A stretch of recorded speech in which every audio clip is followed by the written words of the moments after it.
దేవునికి మహిమ కలుగునుగాక, దేవునికి స్తుతి కలుగునుగాక.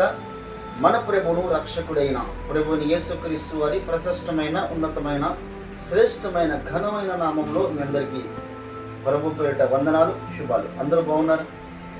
దేవుడు మనందరితో ప్రతిరోజు తన వాక్కు చేత, మాట చేత దినదినము మనల్ని ఆత్మీయంగా అన్ని రకాలుగా బలాభివృద్ధి పొందడానికి దేవుడు మన పట్ల చూపిస్తున్న కృపకై దేవునికే స్తుతి కలుగునుగాక. ప్రతిరోజు మనం దేవునితో సహవాసం చేస్తూ దేవునితో కొంతసేపు గడపడానికి దేవుడు మన పట్ల చూపిస్తున్న కృపకై దేవునికే స్తుతి కలుగునుగాక. ఈరోజు దేవుడు మనందరితో మాట్లాడుతున్న మాట, నేటి దేవుని మాట. అపోస్తలుడైన పౌలు రోమీయులకు రాసిన పత్రిక 8వ అధ్యాయము 31వ వచనం.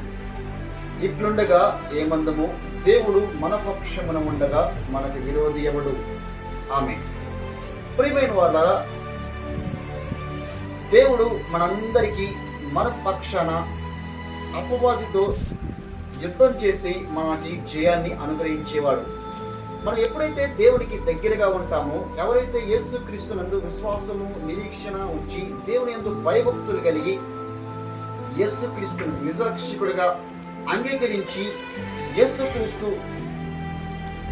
సజీవమైన వాడు అని ఎప్పుడైతే గుర్తించి దేవునికి దగ్గరగా నడుస్తూ ఉన్నప్పుడు అపవాది ఎన్నో రకాలుగా విశ్వాసం నుంచి దూరపరచాలని, దేవునికి దూరం చేయాలని అనేక రకాలుగా ప్రయత్నం చేస్తూ ఉంటాడు. యేసుక్రీస్తు నిన్న నేడు ఏకరీతిగా ఉన్న దేవుడు, ఆయన జీవం కలిగిన దేవుడు.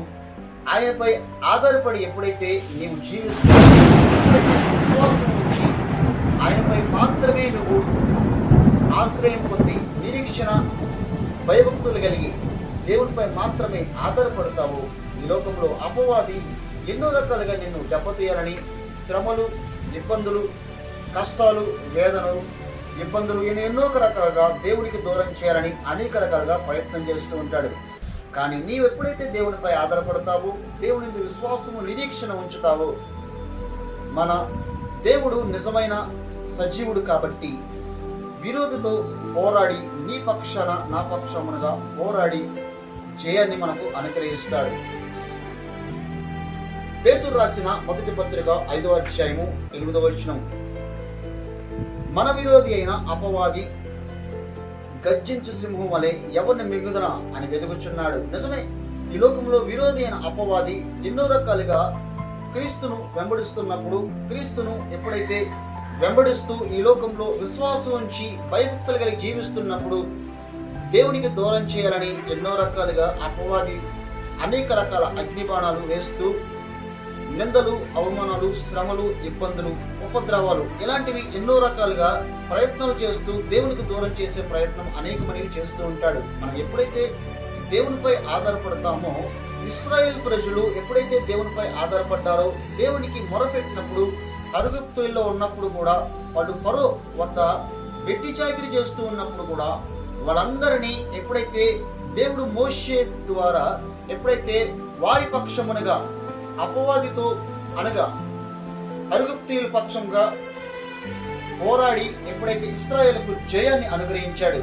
ప్రియమైన వాళ్ళారా, నీవు నేను మనమందరము కూడా దేవునికి ఎప్పుడైతే మనము విధేయత చూపిస్తామో, దేవునిపై నమ్మకం ఉంచి ఈ లోకంలో కష్టాలు, శ్రమలు, నిందలు, అవమానాలు ఎన్ని వచ్చినా దేవునిపై మాత్రమే మనం ఆధారపడినప్పుడు మన పక్షమునగా మన విరోధి అయిన అపవాదితో పోరాడి ఖచ్చితంగా నీకు, నాకు, మనందరికీ ఒక దినాన దేవుడు జయాన్ని అనుగ్రహిస్తాడు. ఎందుకనగా లోకంలో ఉన్నవాని కంటే నీలో, నాలో, మనందరిలో ఉన్నవాడు గొప్పవాడు. ఆమేన్. ప్రార్థన. సర్వాధికారి యేసయ్య, ఈ మాటలు వింటున్న ప్రతి ఒక్కరికి ఈ మాటల ద్వారా ధైర్యము, శాంతి, సమాధానము, నెమ్మది కలిగించేయమని, ఎవరైతే అపవాదితో పోరాడలేక, ఎదిరించలేక, విసిగి వేసారి ఉన్న ప్రతి ఒక్కరిని వారి పక్షమునుగా నీవు అపవాదితో పోరాడి జయించి వారికి జయాన్ని అనుగ్రహించమని, నీవే మహిమ ఘనత ప్రభావం పొందుకోమని నజరేయుడైన యేసుక్రీస్తు నామములో ప్రార్థించి స్తుతించి వేడుకొని పొంది ఉన్నాం పరమ తండ్రి. ఆమేన్. మీ అందరికీ వందనాలు. దేవుడి మాటలు దీవించును గాక. అందరికీ వందనాలు, శుభాలు.